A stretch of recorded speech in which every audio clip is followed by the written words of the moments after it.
how to get into your car if you're locked out. Now, we are going to be using a kit today to get into our car. This is something that you might want to keep in your house, keep in your garage. Do not keep it in your car because it will be useless if it's locked inside. Now, the main idea here is going to be to get just enough bend here on the door itself and maybe get behind the weather stripping so that we can get our pole in and hit the button. Basically, to build our pole, we've got our little connector pieces here that basically screw on one end, and the other end of the next pole here is threaded. So all we got to do then is just go ahead and thread everything together. Now that we've got our pole constructed that we're going to go ahead and stick in the window, we can now start working on getting the door kind of opened up a little bit. And to do that, we're going to use these. These are actually called air wedges. They're little bags. We're going to stick them in the crack of the door and then blow them up with air, and then stick this little plastic wedge in here to give us that little extra spread to get the pole in.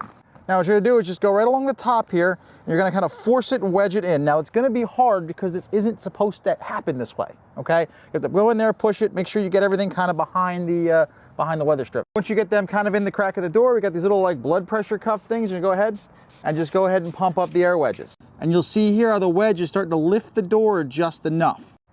Then you're gonna take your plastic wedge, and your plastic wedge here is gonna kind of fit in there, and again, kind of put it into the door. It might pop a bag off, but at that point now you've got enough bend, you can get your pole in to hit the button. Now with your wedge in, you can now get your pole inside the car, and then it just becomes one out of a carnival game of trying to go ahead and get the button hit. And once you get the button hit, you can open the door up and get into your car. Now when you do this, make sure that you're patient and you're gentle. It took me about 40 minutes. I'm not a professional locksmith, but that's how you do it. The kit's right here, it's linked, you can go check it out, and follow for more dad advice.